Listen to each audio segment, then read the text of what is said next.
लिए बहुत ही एहतराम के लायक थे। तो पॉल सिलास को भी जेल में रखा गया। उन्होंने मुश्किल वक्त, मुश्किल दौर काटे। इसीलिए आज इतने सालों के बाद भी हम उनका नाम बड़े फख्र से और बड़ी इज्जत से लेते हैं। आप यूहन्ना बपतिस्मा देने वाले को देखते हैं तो उसको भी लान तान किया गया, उसको भी जेल में डाला गया, और अगर आप उसकी आखिरत देखें तो उसका सर कटवा दिया गया। खुदा के साथ चलना मुश्किल रास्ता है, पर मंजिलें बहुत खूबसूरत हैं। हम जब भी किसी से बात करते हैं, खासकर अपने मसीह बहन भाइयों से बात करते हैं, तो कहा जाता है कि we are born with the privilege in the Christian families. हम तो बड़े एजाज के साथ क्रिश्चियन फैमिलीज में पैदा हुए हैं। हम किसी एजाज के साथ क्रिश्चियन फैमिलीज में पैदा नहीं हुए। मसीह तक पहुंचने के लिए बहुत सारी सीढ़ियां हैं। There are so many steps. अगर आप मसीह की खानदान में पैदा हुए हैं तो मेरे नजदीक आप एक सीढ़ी के ऊपर पैदा हुए।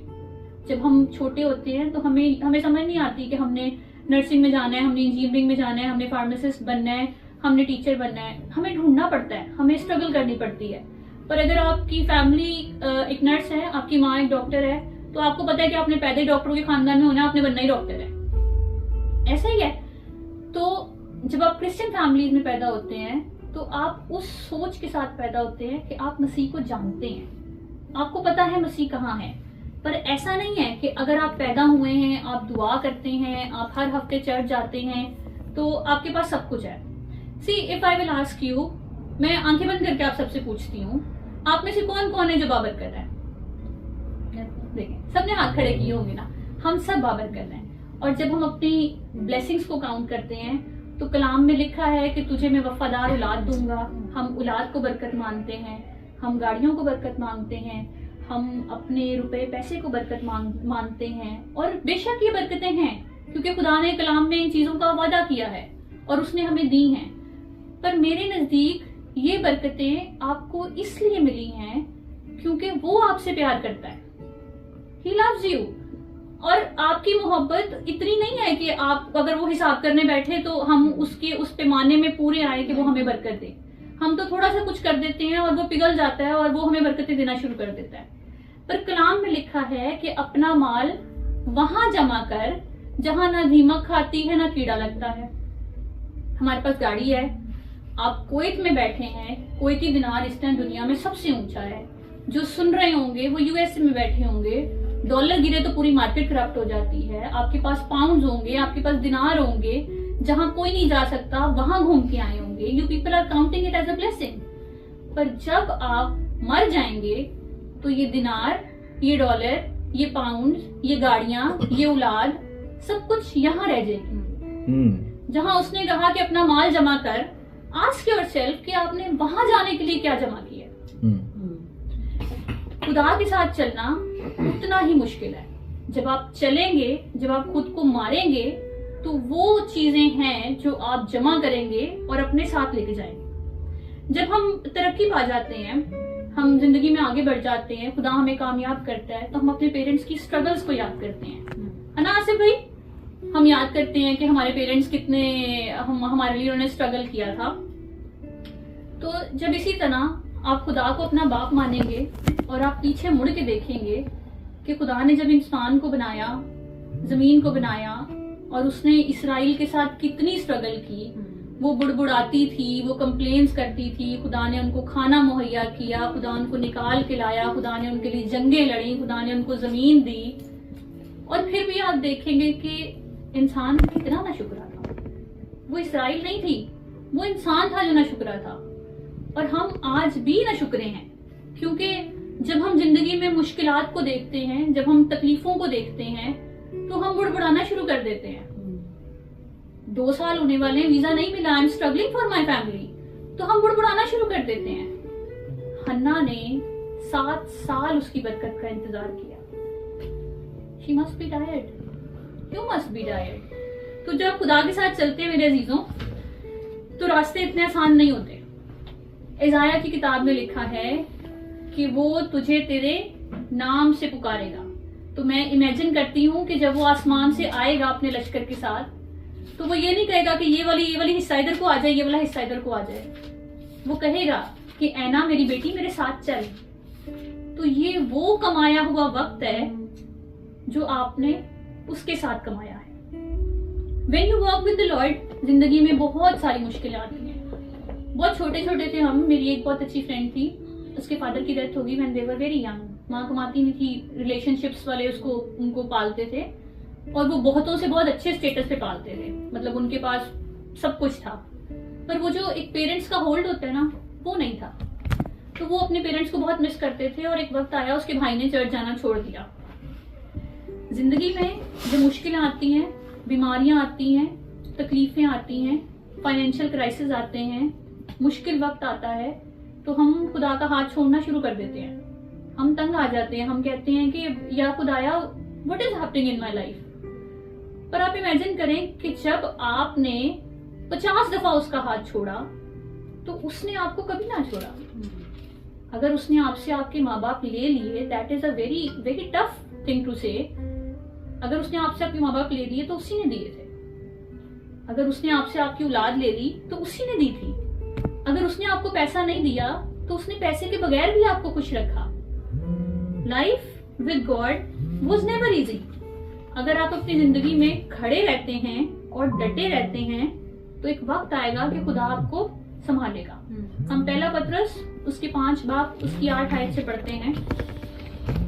जब आप जिंदगी में आगे चलते हैं या जब आप जिंदगी को महसूस करते हैं तो ऐसा नहीं है, हमें लगता है कि आजमाइशें वैसी आएंगी जैसी प्रॉफिट्स भी आई थी, पर प्रॉफिट्स इतने स्ट्रॉन्ग थे कि उन पे ऐसी आजमाइशें आएंगी।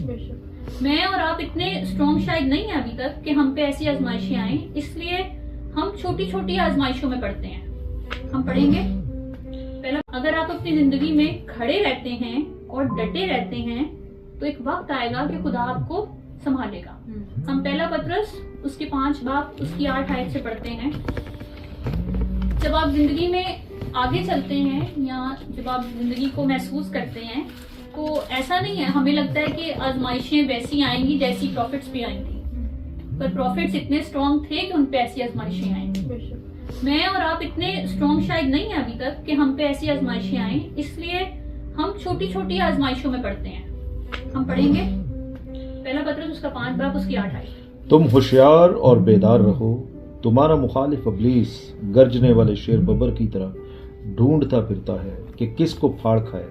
तुम्हारा मुखालिफ क्या करता है? ढूंढता फिरता है। और किसकी तरह है? शेर बबर। शेर बबर, वो शेर बबर जो कभी भी इसका पेट नहीं भरता और आपके थोड़े से डगमगाने की देर है, थोड़े से। जैसे आप लेटे हैं और आपको लेट के ये सोचने की जरूरत है कि यार वो थक गया हूँ, आज ही गिर नहीं जाता, वो आपके ऊपर ऐसा इन्फ्लुएंस करेगा कि आप जिंदगी में कुछ कर ही नहीं पाएंगे। लिखा है कि जब यूसुफ ने 17 साल बर्दाश्त करने के बाद जब उसने अपने भाइयों को देखा तो उसने बदला लिया। उसने उनको रोटी नहीं दी, उसने उनको माफ किया। जिंदगी में माफ करना बहुत मुश्किल काम है। आज भी आपके और मेरे दिल में भी ये बहुत सारी बातें हैं, हम काउंट करते हैं उन लोगों को जिन्होंने हमारे साथ अच्छा नहीं किया, हमारी दुख तकलीफों में हमारे साथ खड़े नहीं हुए। पर अगर आप माफ नहीं करते तो आप मसीह में नहीं, क्योंकि कलाम में लिखा है कि मैं तुझे सरफराज करूंगा, मैं तेरी जगह लड़ूंगा, मैं तेरे दुश्मनों के रूबरू तेरे आगे दस्तरखान बिछाऊंगा। उस दस्तरखान के बिछने का इंतजार करना है आपने शैतान को अपने ऊपर हावी नहीं होने देना, क्योंकि जिस दुनिया में हम रहते हैं वो दुनिया हमें ढूंढती है। पहला यूहन्ना उसका 2 बाब उसकी 17 आयत। दुनिया की आज़ाइशें हमें अपने अंदर जकड़ लेती हैं। अगर आज आप अपने घर में देखें या अपनी सराउंडिंग्स में देखें तो आपकी जरूरत से ज्यादा आपके पास क्या है?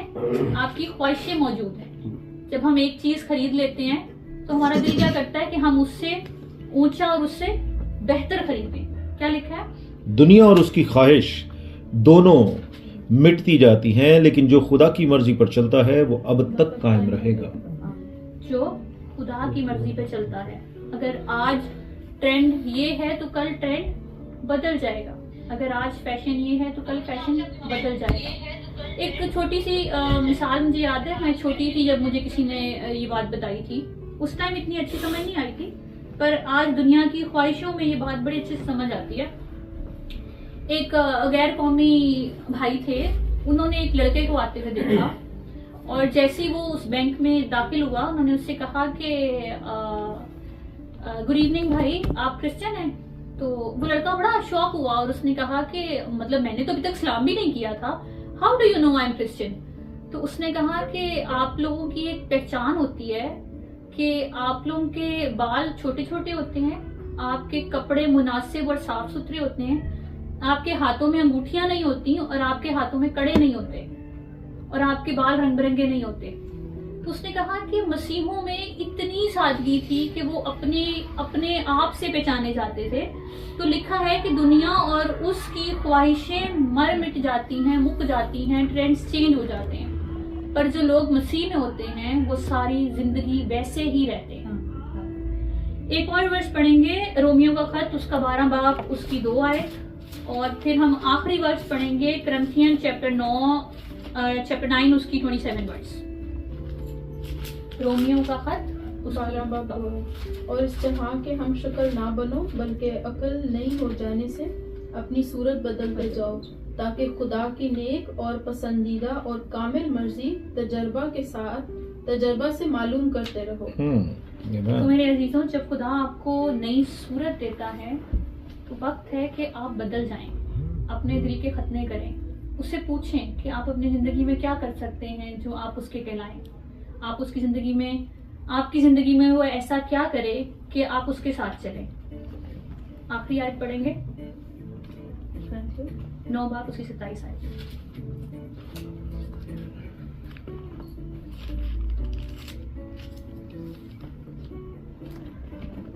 बल्कि मैं अपने बदन को मारता कूटता और उसे काबू में रखता हूँ, ऐसा ना हो कि औरों में मुनादी करके आप ना मकबूल ठहरो।